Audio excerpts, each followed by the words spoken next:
All right, so hi everyone, and welcome to another episode of the Israel Elite Hockey League podcast. I'm Jacob Schlussel, and I'm joined with members of the 2013 winning gold medalist group of the Masters competition of the Maccabiah hockey games. So I'm really happy to have everyone here in preparation for the games, which kick off in just over 2 weeks, which should be really exciting. And we'll be here today to ask about everyone's experience and talk about the upcoming games. So if everyone wants to maybe introduce themselves really quickly, where they're from, what they do now, that would be great. You want to give us some direction here, or Yeah, I guess Ira, since maybe I'm you want to start? talking, Ira? Sure, I'll start. I am a native Detroiter and was playing out of Detroit back in 2013, moved to Chicago in 2016. I am a lawyer, general counsel to a company here in Chicago. What's your name? What's that? Who are you? Did I not say Ira Schlussel? Sorry. No worries. Coach, you want to go next? I'm the short guy on the team. All right, I'm Steve Glickman. I was the head coach of the 2013 gold medal winning Masters team USA. I just recently retired. For 35 years. I was a hockey director for a park district in Skokie, Illinois. And over the last 40 plus years, I've coached at all different levels of hockey, from kids all the way up through adults. Ozzy? I'm Okay. Mike, known as Ozzy, all my Maccabi teammates and brothers. I was on the 2013 team as a left winger, and days I am an attorney, but what I'm most proud of is that the assistant coach for the 2022 Team USA Masters team that will be going to Israel in 2 weeks to compete. Billy, you want to go next? Sure. My name's Billy Lerman from South Bend, Indiana. I was known as Irish. So I ended up playing some hockey for Notre Dame. For a long period of time, I was the all-time #1 Jewish scoring leader. And then they got a Jewish guy that was really good. So I had to drop down to the #2 all-time Jewish scoring leader, which I currently maintain that stat. One of my ex-teammates is a recruiter, and I banned him from getting any more Jews, so I don't drop down any further. And Josh? My name is Joshua Petersohn. I was a member of the 2013 gold medal team. Is that you're doing all that? I can't hear a word you're saying. Yeah, it's real hard to hear you. Why don't you get on your phone and put on a better shirt? How do I? It's kind of echoing. Yeah, I don't know what I'm doing. Let's see if this works. Try now. I think it should work better. I think you left. Okay, can you hear me now? Yeah. My name is Joshua Peterson. I was on the 2013 team. I was a right winger, and I had the benefit of playing with this unique and great group of talented guys. I made the 2017 team, but I had broken my foot, so I was unable to attend. And I'm happy to say I'm the head coach of the 2022 team, and working with Ozzy for this last whole year, putting together the different players and pieces to compete and win the gold at this tournament. So it's great to meet all of you and hear a little bit about what you guys are up to now. I just want to start off because for everyone listening, they might not know the Maccabiah Games are the 4th largest sporting event in the world, behind the World Cup and the actual Olympics as 2 of them. And I believe the Pan American Games is the 3rd. So it's a really big deal. So, but obviously it's a Jewish sporting event comprised of almost all Jews from all around the world, almost 80 countries. So I want to ask, what did it mean for you guys to not only represent your country, to wear the USA across your chest, but also represent the entirety of the Jewish people? I'll start. You know, we've had, this group has been super close over the last 9 years. We obviously had a super unique experience having gone there and won the gold. But the discussions I've had with all of these guys, as well as the rest of the team, is it was combining, you know, the love of hockey with a whole bunch of Jews. We all talk about how we played on teams. We were always the only Jew on the team. And here we were playing with all Jews, not just amongst ourselves, but everyone we played against there, well, almost everybody we played against in Israel was Jewish too. So having that experience in the state of Israel was awesome, unparalleled. I loved it. And really just the combination between the hockey and the love of hockey and being able to play in our homeland was tremendous. Loved it. You Go wanna ahead, keep Ozzy. going in the same order? Well, I could tell you that the other, factor was we were representing not only our religion, because we did face some teams that may have bended the rules a little bit with having Jewish players, but just as importantly, we were representing our country, and it was very special to have those 3 letters on the front of our in front of our sweaters. Yeah, I agree with that. For me, it was, being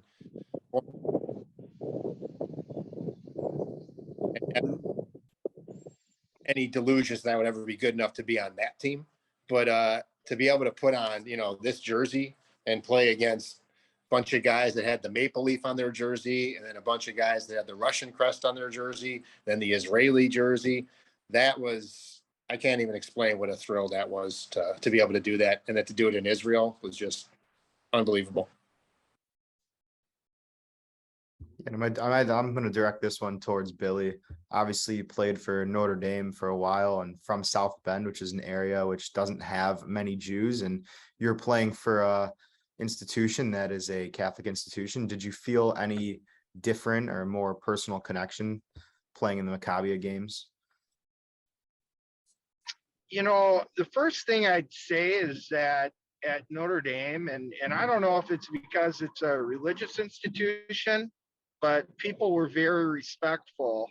I remember freshman hazing night, it came out on Passover, and, I wanted to be part of the team and all that, but I told the guys, hey, I'll come, it's Passover, I can't drink any beer. And everybody was just like, hey, whatever, all right, no problem. And I ended up bringing some kosher for Passover wine and puking my guts out. But more than one of the older guys came up to me and they said, hey, Billy, if anybody gives you a hard time, let me know. And nobody ever did. But, growing up in South Bend and going to Notre Dame, I never had the experience of playing hockey with Jewish people. And it was really kind of nice, it was a whole different experience.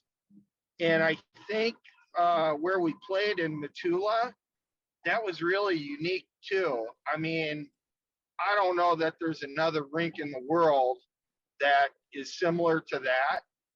And I think the other thing was just the bond that everybody created, having all Jewish guys on the team, it added a whole different element to being teammates. Absolutely. It's a very interesting element, definitely, to have that. You kind of have that underlying factor that brings you all together regardless. And, talking about the bond you guys have together since the games, which were almost 9 years ago now, what have you guys done in terms of staying together, staying connected? If you guys have had any, reunions of some sort or any sort of get together, how's that been? How long is this podcast? As long as you guys want it to be. The last big reunion we had was last June. We had 13 guys together here in Philadelphia for a dinner on the eve of the tryouts for this year's Maccabiah team. And a couple guys from that team tried out, but just as importantly, a lot of guys came from different, parts of the country to just come in and say hi to one another, as we do stay in touch via, email and otherwise. And that was only the latest get together. What have some of the other ones been, guys? We did skiing, and we went skiing in Aspen, about half the team. We've done golf trips, Florida. There's been Florida reunions. Yeah. There's, reunions and honored the Panthers hockey game. We were brought out, the stadium stood up and cheered. It was awesome. We have a guy on the team, Jacob, who his name's Darren Siegel. We call him Hummus. That was his nickname. We love the hummus in Israel. And he has been tremendous via email, keeping the team together. Every birthday, there's an email that goes out wishing everybody on the team a happy birthday, banter back and forth about the hockey playoffs. So we are constantly in touch, really all year long, and have been for the 9 years since the games. And regionally, the guys that live around each other hang out all the time. I see Ira all the time. Billy lives in South Bend. I'm in Chicago. We get together every summer for a golf trip since 2013. And, it's awesome. Yeah, it's really special. Yeah, we had a couple reunions in South Bend too. Yeah. That's right. Yeah, we've even been talking that, with this latest team, guys have built some real strong bonds, and just doing like a summer reunion every year with all the teams. Yeah. One of the big things, Jacob, that Oz and Billy and I have been working on with our team for 2022, you look and you say, what was special about the 2013 team? And we talk about the bonds and the chemistry. So we've put a lot of time into getting these guys together. We've had 4 different training camps for guys to fly in, play for the weekend, get to know each other, and not just the hockey, the Shabbat dinners, the going to the beach together, going out together. And, if you look at 2013, we did win the gold. However, one of the big things I think all of us would say, the journey was as much fun, because how we got there and the time we spent together was, probably the fundamental root between us. It's amazing. Yeah. And because of how close you guys were, do you feel that aided and, somewhat being underdogs to eventually winning gold because of that chemistry and the tightness you guys had together? 100%. We, we went into the tournament 1-4 or 1-5 in the preseason. And then we lost. We were at 1-2 in the preliminaries. And then we lost to Russia and Canada. And then we beat Russia in the semis and beat Canada for the gold. And I mean, the team was just, you couldn't have had more that was more on the same page as that team. Everyone gave 100%. Everyone tried as hard as they could, and just the bonds we built because of it. Also, as Billy mentioned earlier, being in Metula made a big difference. Being in this spot where you're so isolated from everything else, we just spent the whole time just hanging out as a group together the entire time, which is different than the 2017 the Maccabi games were in Jerusalem. Guys were spread out a lot more, doing their own thing. That team, those guys probably don't even know each other anymore. Yeah, Jacob, being up in Metula, I don't know if you've been up there, but it's completely isolated. All the hockey was up there. There were no other games up there. Every time we'd all go to the games, come back, and everyone hung out in the common area out on the lawn in Metula. We were together the entire week of the games of the hockey tournament up there. And it's what I think kept us, that experience in and of itself was super unique and a challenge to these guys this year because they're back in Jerusalem as far as keeping the people together while you're in Israel. They've been doing that job here in the US, and challenge will be when they get to Israel, keeping everyone together as well. For us, it was easy because we were stuck in a place we couldn't do anything else. Yeah, one thing we're doing on that note is, and when we went to, one of the highlights of the 2013 trip was the tour we took to Masada, the Dead Sea, and Ian Getty. We organized, we had about a little over half the team on. We took a picture of the whole team, white jersey, Masada, a fantastic photo. Doing the same tour again, set it up. I got a guy, same exact tour. The whole team is doing it. We got the whole team. We got a massive bus. We're bringing our blue jersey. We're going photo. Yeah, Oz, your volume's going in and out a little bit. I don't know why. I think it's sometimes if you're unmuted, when someone else is talking, it kind of bounces back and forth. Uh-huh. So I think that might. Maybe we should all be on mute unless we're talking. Sit here till it's over. I'll just sit in the car till it's over. So should I put it on mute till someone's speaking? Yeah, I think if everyone's. Hey, I had a comment. I had a comment on that too. You know, one of I think the factors that was huge in the tournament was that, you know, our team totally bought in, and from our real captain to our coach, once we started making changes in the medal round, everybody was bought in, and everybody was pulling for each other and wanted to win gold. And on the Canada team, that wasn't the same situation. And I think it was really to our advantage that we had such a close-knit group and everybody bought in. Hey, Jacob, one of the things we did on this team, and I hope these guys repeat it in 2022 this year, after the preliminary rounds, the round robin, we went out for this dinner. One of the guys on the team, Stu Siegel, took us out to a restaurant up north. We had a tremendous dinner with anyone who was there, the families, all the team, the night before the medal round started. And, you know, the other which was super bonding. The other thing was, you know, no one's talked about it yet, but Coach Glicks played the round robin. Really, it was, I always say it was like a kibbutz, man. It was socialism at its best. We were running 4 lines during the round robin. Everyone got equal time. We rotated the goalies. When it got to the medal rounds, we showed up that first medal game against the Russians, and coach had a guy, he had his playbook for us with what we were going to do.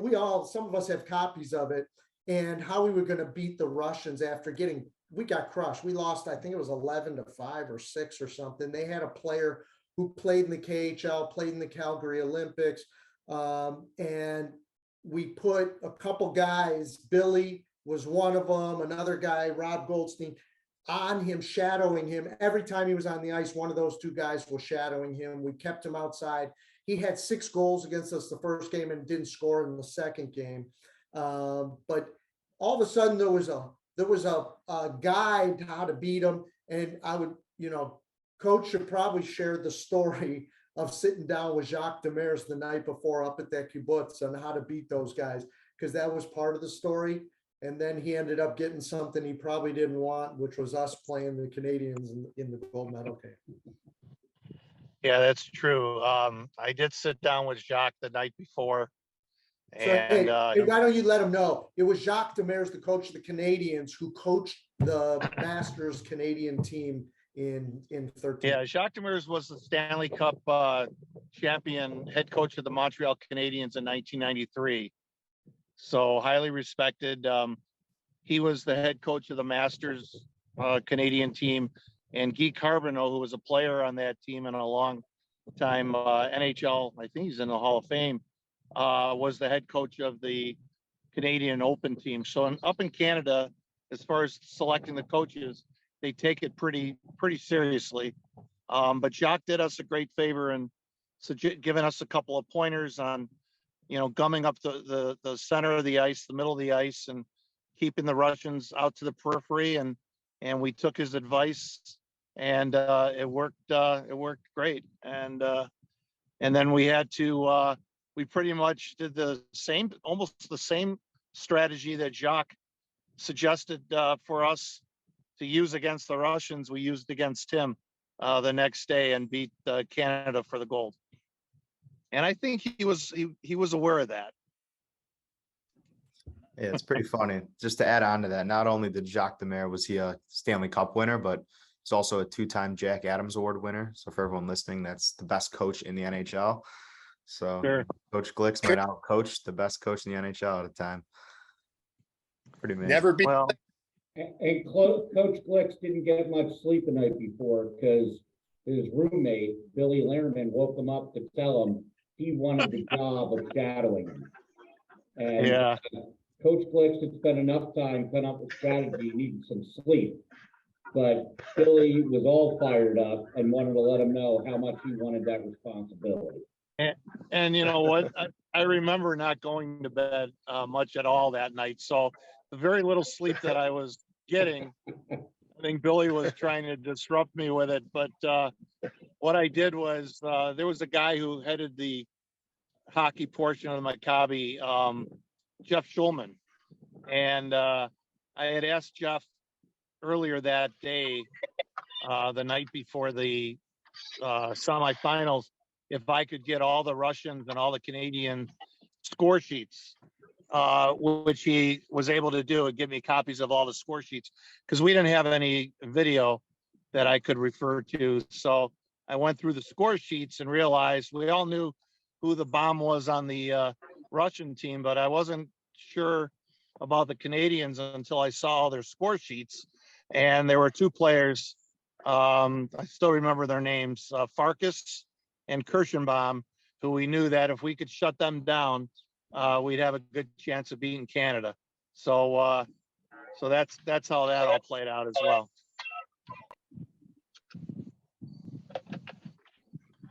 Yeah, you know, we talked about a little bit how there were the talent in terms of coaching of Guy Carbonneau and Jacques Demers, and also on that Canadian Open team that summer. Remember Uncle Ira was talking to you a little bit about this, how you guys all went to, or at least some of you went to watch, you know, some stud on their team who you didn't really know of at the time, and that ended up being Zach Hyman, who went to the University of Michigan, played there for 4 years, and is now on a line with Connor McDavid. So what does that tell you guys about kind of the competitiveness of this competition? You know, some people who hear it's the Jewish Olympics might think otherwise and think it's just some sort of exhibition, but the competitiveness was clearly top notch. And did you guys feel that competitiveness throughout the competition? I can Go ahead, say, Ira. of course we did. I mean, Josh? every team had, what was amazing is, hey, we're talking about, we grew up playing hockey where we're like the only one or two good Jewish guys on a team. All of a sudden we're getting there and we're like, well, how good could they be? Who are they? You know, we knew about Canada. Israel had a bunch of their former Russian players that were really good skaters, you know, and Canada, like each group had, you know, 2 or 3 lines that were playing strong. So I think we all saw it from the get-go, the level of play and the intensity from each team. Yeah, can't forget that 13, there was a Ukrainian team there that was led by Alexei Zhitnik, who was an NHL All-Star. He ended up playing in 17 in the Masters division and winning gold for Ukraine. Yeah, and I had a little bit different experience in 2017 because my 2 older boys were playing also. My oldest played on the open team and my middle son played on the junior team. And one thing I think you can observe is there's a heck of a lot more Jewish kids playing hockey these days, and a lot of great players on both of those teams. I think it's a little different from our experience growing up, but I think it's changed quite a bit. But you can definitely see, and even on the Masters, you know, Canada's going to have some really accomplished players on their team as well. So, you know, maybe the spectators think the chess team is the biggest sport for the Jews, but there's a lot of athletes out there that really excel in all the different sports, and in hockey as well. Yeah, absolutely. Just in terms of the whole competition, I was looking through, and I encourage anyone who's listening to look through just the notable athletes that have competed in the Maccabiah games. And you see NBA players, some of them NFL players, Olympians, as you talked about NHL All-Stars and future NHL All-Stars. So it really is kind of fascinating to see. And Billy, you touched on how the game is growing among Jews, and you see more Jews playing the game. And one of our goals here, at least for me, is in terms of my internship this summer, is to grow the game in Israel, which the game is growing, believe it or not. And when you guys played in 2013, all the games were in Metula. And in 2017, the finals, which are held in the Pais Arena in Jerusalem, which is a multi-sport that has 11,000 seats, there were 9,000 filled to go and watch the hockey. So, I mean, what does that tell you guys about, the room for growth of the game, especially what hockey means to you guys growing up playing in the States? And what do you think it could mean to Israelis that could end up playing the game here? Well, I'll just make a quick comment. I was at that final. My oldest son was playing, and there was such an energy in that arena. And, most of the spectators were Israelis. And the funny thing was, they didn't really know what was going on, but they were into it. A puck would get flipped over the glass and they'd start going crazy cheering. They had no idea what was really going on in the game, but they were totally into it. We did see a lot of younger kids, like the Israeli junior team. They were coming along. So I think there's a lot of room for growth in Israel. Yeah. One of the things we've been thinking about this whole year as we get ready for a tournament, this just how much hockey's grown in Israel. And, when we went there in 2013, all they had was the rink in Metula and then the little tiny rink in Tel Aviv that we practiced at. And now they've got the rink in Jerusalem. They got the rink in Netanya. So we're expecting the competition to be great. We expect it to be getting better and better every time the Maccabee games are held. We think the locals are really starting to embrace the sport. And we think they're going to be tough. All right, so what's the hat there, Oz? What is that? I can't see. Ha ha ha ha. Maccabee USA. I got it. Is this new swag? I got some new ice hockey swag. I got a lot of hats. Nice. Modeling. I like that hat. It's a fun hat.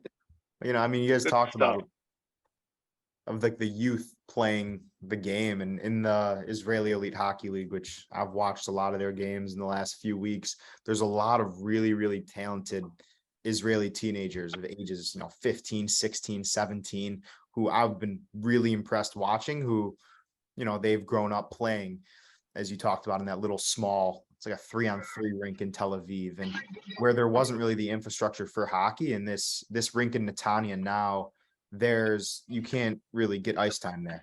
It's really a struggle. They have 2 rinks. One of them's a little bit smaller, but because of how much demand there is for hockey and a ton of youth leagues and like men's leagues, and it really is, the game is growing, and Israelis love the game. They like the action. It's what I've really learned. And just like we saw with baseball in Israel, which I thought was really interesting, they made the Olympic team, the Israeli Olympic team, although it's a lot of Americans, but the game's growing here. You see baseball leagues pop up all over the place, and I really think that hockey has the same potential. You just need a little bit more infrastructure for it. Are you guys in 2013, we took our team to that rink in Holon for a practice, and they must have had 300 or 400 kids come out to watch us. They were so excited to see, and you could see the interest was there, and they just needed more places to get exposure. Starting the route guidance to your destination. Right, so that right rink in Cologne, onto the rink in Cologne is that 3-on-3, 4-on-4 rink. However, that's where the Israeli Elite Hockey League played last year. So watching back some of their footage, the league last year was played as a 4-on-4 league. So it's interesting to see the contrast between last year and this year, where they're playing in that new rink in Netanya, it's a beautiful rink. We would have loved to have seen that rink, and there was talks of us having the games there this year, but I guess the owner just wanted to extort Maccabee and charge an exorbitant amount for us to use it. Apparently, he wanted to run the whole tournament as well. So I think there's a difference between the Maccabee hockey in Matula and what this guy's doing up in Netanya, right? Is that right, Jacob? Yeah. This rink in Netanya, it's run and owned by the owner of the ice, and you just have to buy ice time from him. I know there's been some challenges in terms of doing so for the Israeli Elite Hockey League. So clearly there was the same problems, but I really do think that playing the finals with hopefully 11,000 people, that'd be really awesome. This rink, I think the max you could probably fit in there is 1,000. So it'd be really, really cool and that's our goal. We'd be happy with half that many if they come up to the Masters final. And that's our job. We're gonna promote the heck out of it and try to get as many people as we can. So I have one question which I think would be interesting for all of you in terms of sporting accomplishments throughout your entire life. I'm sure there's been a lot playing hockey and other sports. Where does this rank? So I'll kick it off. At the end of right before we got on the ice of the gold medal game, I said to the team, because we had varying levels of players. We had people who played some form of pro hockey, a lot of collegiate hockey. But for me, I said, this is the biggest game I've ever played in. So I put it right up there at the top as far as games that I played in. We all played in competitive games growing up, but for me, that was the top of the heap as far as hockey goes. Yeah, I agree with that. Go ahead, Ed. Oh, I agree 100%. I had a fair career, growing up. I played in some big games, lost the state championship in high school. Then in men's, I played some games after that. In men's league, I won a lot of championships in my 30s. None of them really meant anything. But this one, this was the thing I'm most proud of in terms of my athletic accomplishments, without a doubt. Yeah, for me personally, as a coach, as a player, this was number one. Like I said, not only are you representing your religion, your faith, historically, what Judaism means to us as individuals and as a family, as my personal family, but also for your country. And About a quarter of a I'm mile, sorry, guys. slight right turn on. Coaches, Sorry about that. I had to start heading towards Cleveland. But we had a good luck message at the opening ceremonies from President Obama, and that that certainly went recognized. I like that. I like the fact that he recognized the Maccabi games just like the Olympics, and he wished us well to represent the USA. And I was just going to add to what Coach said. He mentioned at the beginning, you put the USA on the front of the jersey. It just, obviously it heightens the meaning of the entire games. Of course, we were representing Jews from all over the world, but representing your country just meant that much more. As Ozzy said, it was a proud victory for the country and the team. It was awesome. It was also special. We had been on this journey, and we didn't get the USA jerseys till 3 weeks before, or a month before, when we were at a Shabbat dinner in South Bend at our final training camp. And all of a sudden you looked at these jerseys and it gave you goosebumps. I mean, if it didn't give you goosebumps, you're not an American. And then you looked around the table with this group of guys you've been traveling with and getting to know, whatever. And then here we are walking into the opening ceremonies, and we're there to do a job. We're there to win. We're there to play. And it couldn't have been more exciting. It was definitely a pinnacle for me.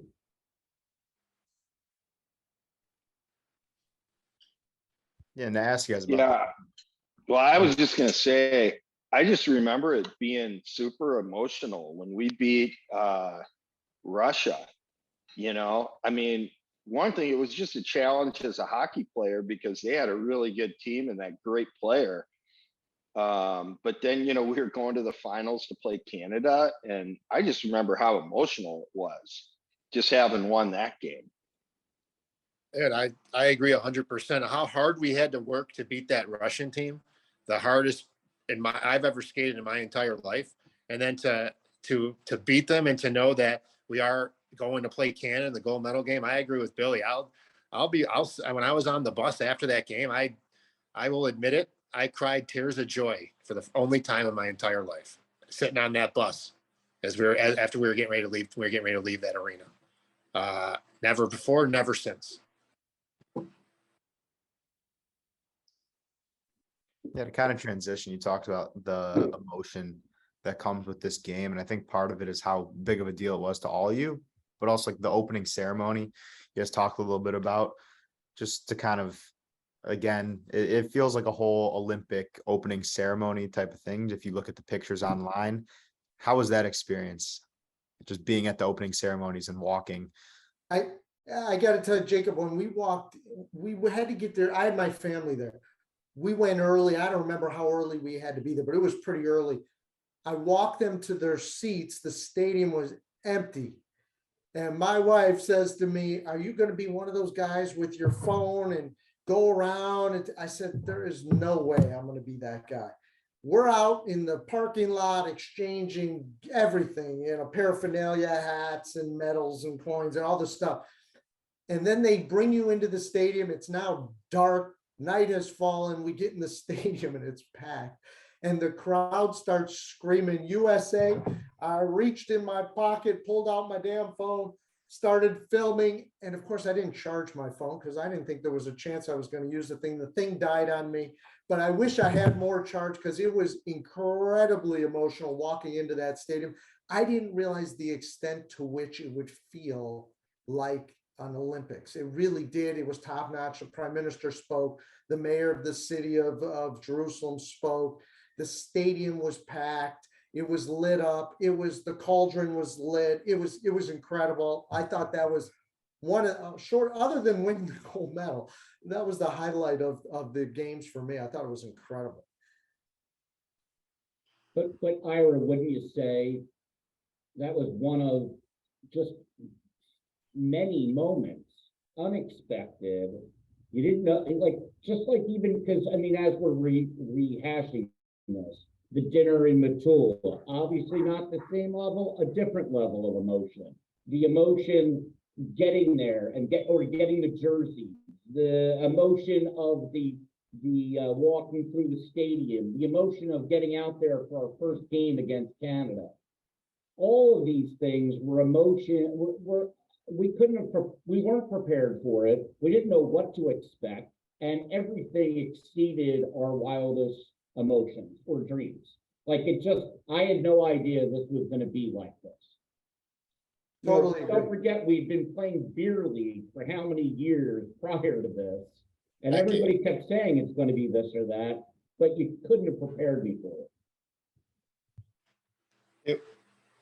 It was really cool being part of the first time they brought it back since '97, and going there having no idea what to expect about anything, as compared to now, where the guys now are getting all sorts of information from guys that have been there in the past, and everyone's got an idea of what's going on.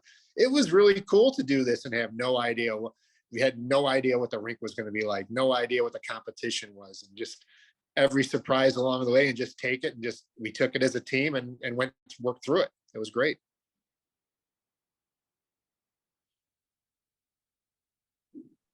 Absolutely. I'm really excited because I think I'm going to be there at the opening ceremonies this year. And I've heard so much about it, from you guys and others, about how crazy it actually is and what an experience it is. Make sure your phone's charged, Jacob.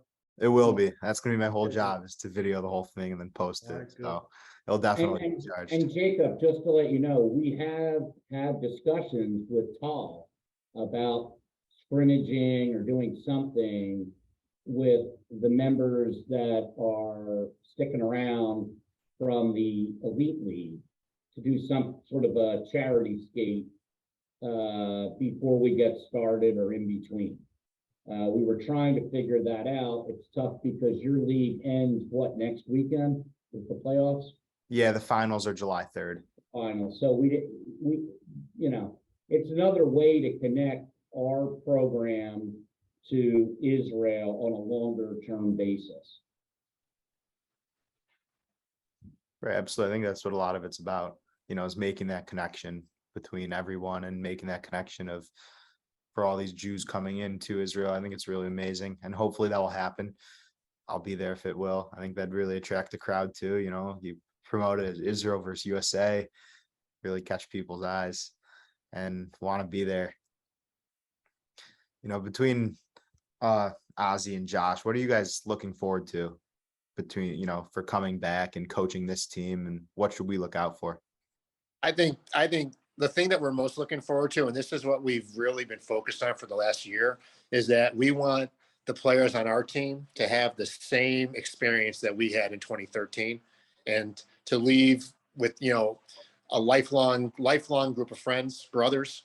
And that's what we're really looking forward to, just watching our team grow, because they've grown so much just over the last year, and to get there in Israel and see how they react to the games, and, hanging out and all the bonding that's going to go on. That's, just look to see how these teams just kind of grow throughout the tournament, and to hopefully hit their stride as they head into the medal round. So I'm really looking forward to that.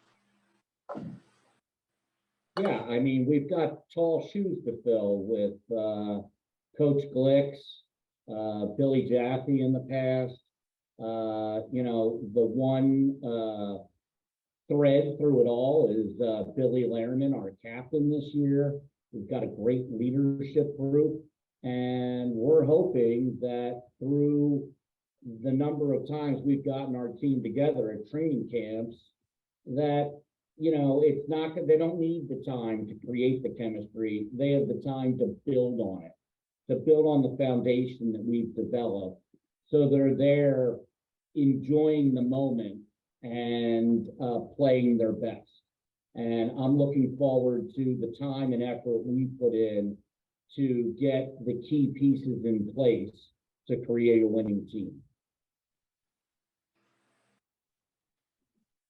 Yeah. Hey, I just wanted to, if I could, I just wanted to throw in a comment there. We've made lifelong friendships, and, rekindled some others. There's a guy on the team that a bit younger than me, but he's from South Bend as well. And then we're starting a new tradition where the captain of the Masters team wears number 6 in honor of Ira Schlussel.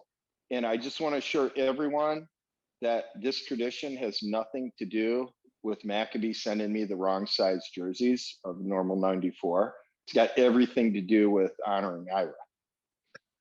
Yeah, that's a special trend that me and Billy came up with last night. We're gonna make that a tradition now. That Masters in honor of Ira, who should have been our captain in 2013. We're gonna have, and he should have come this time.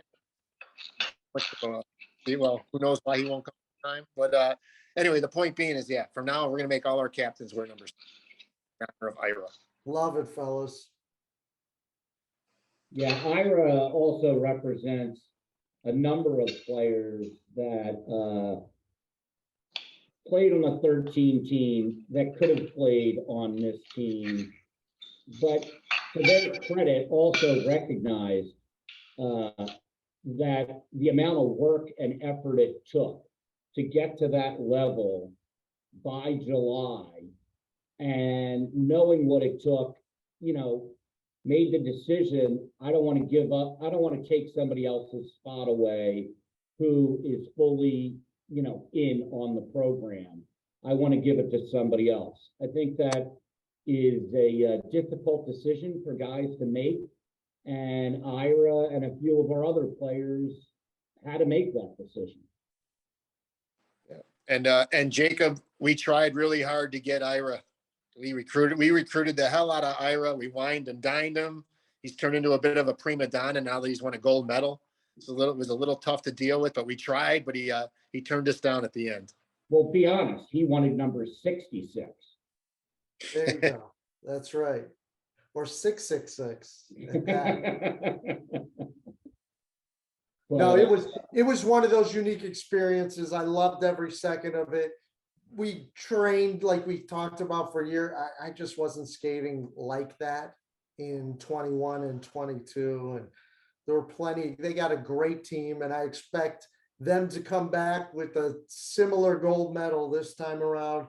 And I'm looking forward to you, Jacob, giving me the links to watch these games, because I'm going to watch as many as I can. By the way, to your point, Ira, a bunch of players recognize that, the ability of guys like Ira when they were trying out for our team or been training, and understand how much that commitment is and the amount of work they've been putting in, knowing that our other players from years past, had to do a lot of, it's very unique. For a team sport, you're doing a lot of individual training, and that is unique. It's not golf, it's not tennis.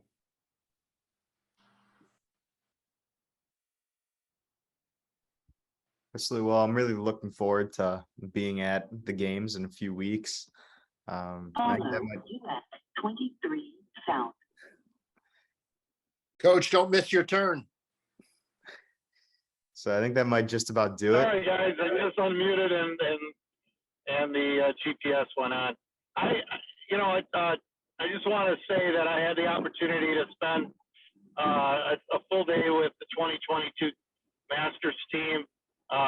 It's in tremendous hands with Coach Josh and Coach Ozzy, and I wouldn't be surprised if they're able to uphold the 2013 successes that we had 9 years ago. And I wish you guys all the best. And and I got one more thing. Hey, Jacob. Yeah. Coach, when we went to that championship game, Coach all showed up to that championship game with a suit. And he didn't wear, it's Israel. It's pretty hot there. No one was wearing suits to coach the games. But for the championship game, Coach had a suit on with a gold tie for the gold medal game. So when I saw him at his retirement party a month ago, I had him bring the gold tie and hand it off to me. And we'll be bringing it to Israel. And hopefully, if everything works out well, if the team plays as hard as they can, hopefully the coaches will get a chance to wear that once again in a gold medal game. That's our hope. That'd be amazing. That'd be a pretty cool tradition to carry on. Well, and thank you guys so much for your time. This was really interesting and fun. I hope you guys enjoyed it too, as much as I did. And good luck in the next few weeks preparing for the games, and hopefully bring home another gold for USA. I really appreciate you guys' time. Thank you. Thanks, Yeah, Jacob. thanks a lot. Thanks, Boys. Jacob. Thanks. See you, boys.